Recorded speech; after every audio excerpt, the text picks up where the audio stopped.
Hello everyone, welcome sa ating channel, and today's video, pakikita natin sa inyo itong Turbox Elite.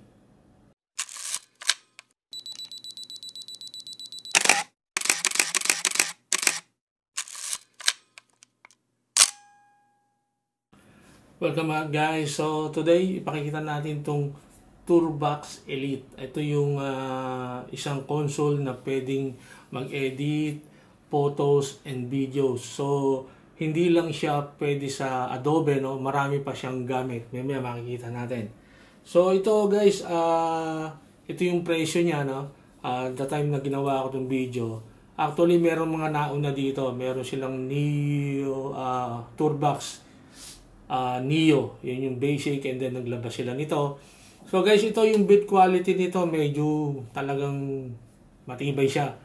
Heavy, hindi siya gagalaw kahit pinapatukan mo siya ng kamay na ganyan. So, hindi siya basta-basta gumagalaw. So, meron siyang USB Type-C. So, para kung gusto mo siyang i-connect sa yung laptop, sa yung desktop. Although, pwede rin siya sa Bluetooth. Meron siyang Bluetooth 5.0. Kasi yung pinaka-una nito, yung Neo, wala siyang Bluetooth connection. Wire lang siya. So, ito yung pinakamalaking upgrade niya, no? Pero pwede siya ng cable connection. Ang ano ko lang dito, yung battery niya AA. AA siya. Ewan ko ba kung bakit hindi pa nila uso naman yun talaga, diba, internal yung charging at the same time. Although yung battery, since na binili ko siya, meron na siyang kasamang battery, matagal siyang maubos. Okay? And then, yung USB, wala siyang kasama. So, bibili ka separately. Okay? Meron siyang 30 preset sa loob sa mga app na pwede mong gamitin. At yun nga, ano guys, ito marami siyang support application. Adobe, Final Cut, meron pang DaVinci, meron din siya. On paper, meron siyang 300 different function. Ito yung mga double click, gano'n. Pero sa akin, baka hindi ko rin magamit yun, no? So, meron siyang 47 buttons na siguro ano yung parang convention. Kumbaga, conventional photo ka. Kasi ito lang naman talaga ang button niya. Yan lang itsura ng button niya. So, yung siguro yan, yung mga double tap. Diba? Kasi yung halimbawa ganito, pwede mo rin siyang i-command na double. Sa different, pero hindi nyo siya, guys, pwede halimbawa sa isang app, ito meron na kayong command dito, at gagamitin nyo rin doon sa app na yun na double click ito, hindi siya magpapangsyon. Ang ma-reach niya yung unang-unang tap. So, medyo mapag-aaralan pa rin. Pag ako, pinag-aaralan ko pa rin eh. Ngayon ko lang din nakukuha na iba-iba yung padalang function. Lalo na yung tour button. Kasi merong tour button, iba-iba yung ano. Halimbawa sa isang set, tour 1, itong set na to. Sa tour 2 bot, kinlik mo uli yan, pwede mong ibahin na uli yung command na yan. Yung ibang yan. So, kaya sinasabi nila na talagang up to 300 button, customized button. At syempre, pag yan binili nyo, just open it, i-connect nyo lang siya sa app. So, may pakita natin yung app, no? Meron na siyang preset, may default na siya. So, yan. So, ngayon, ipakikita natin, pakita natin yung app. So, guys, ito yung pinaka-app niya. Itong Turbox console. Guys, pag ito binili nyo, nasa mababang version siya. So, make a point na i-update nyo agad siya.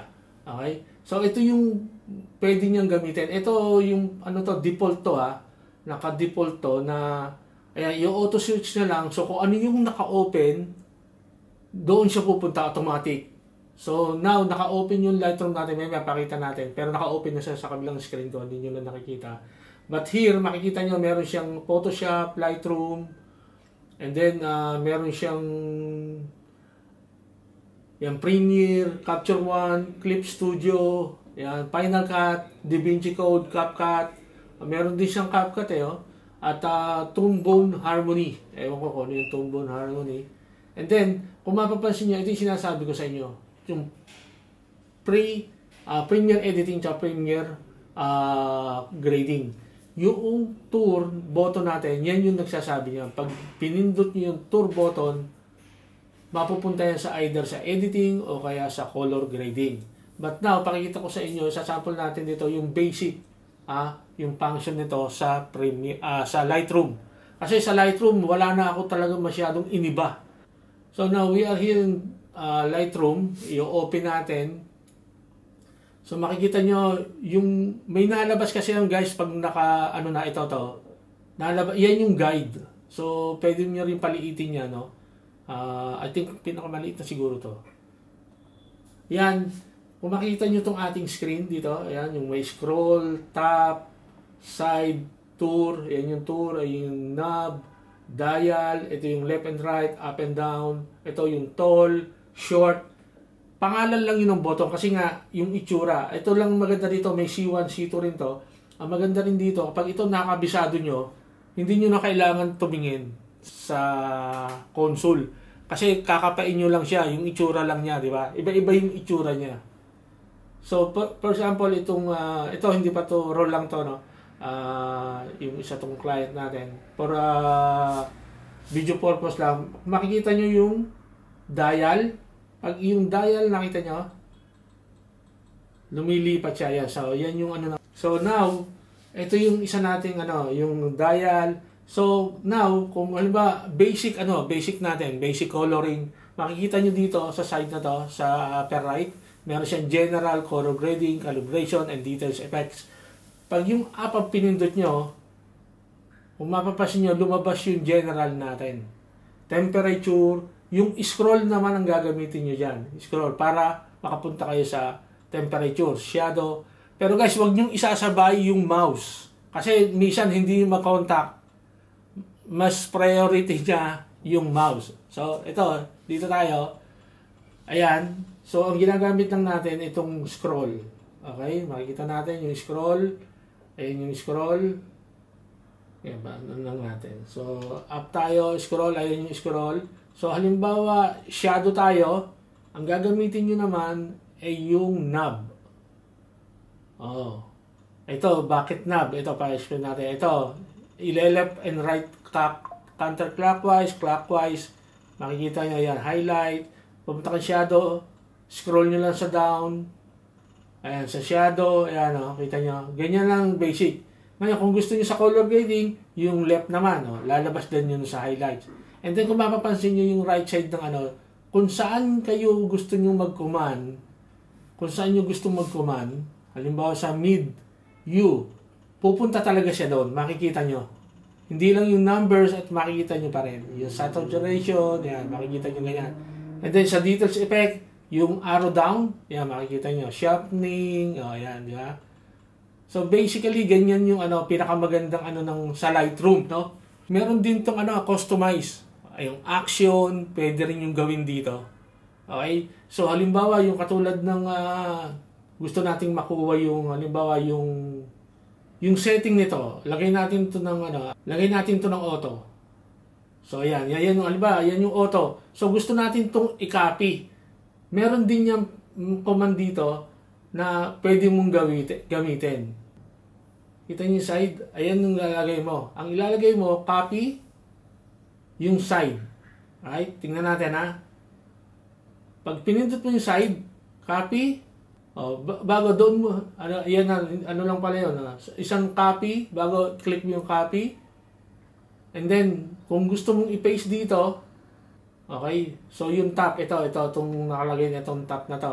Pag pinindot mo yan, so ayun. So, hindi mo na kailangan mag right click, copy, basta i-click mo lang to, and then click mo lang dun sa Yun lang ang dito. So, kung gusto mo, halimbawa, siguro, marami yun. That time, itong tatlong to, halimbawa, ganyan.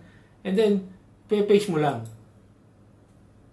Yung top lang. So, ganun yung basic command na pwede natin gawin. So, masasabi ko na, ito kasi, kita nyo, pag tayo may shoot o meron tayong sa labas, ito ang ginagamit natin, mouse. So, parang halos kasi laki lang din siya ng mouse. So, madaling pag-aralan. Ito, wala pa tong 1 month sa akin. Pero, I think 1 month na, medyo nagagamay-gamay ko na rin. Pero malaki na itutulong na katulad dun sa mga katulad yun na medyo mabagal mag-edit. So, May kita point nakakakuha ko ng resources na paano maging mabilis, lalo na sa time na medyo marami tayong client, yan, di ba? So, nagagawa natin ng paraan na medyo bumilis yung trabaho natin. Okay? So, hanggang dito na lang tayo. And then, sana nagustuhan nyo yung ating video at sa mga hindi pa nagpapag-subscribe dyan, don't forget to subscribe sa ating channel. At babalik na tayo sa ating pagka-content. Every week, meron po tayong video na ilalabas. Okay? So, see you in the next video. Bye-bye!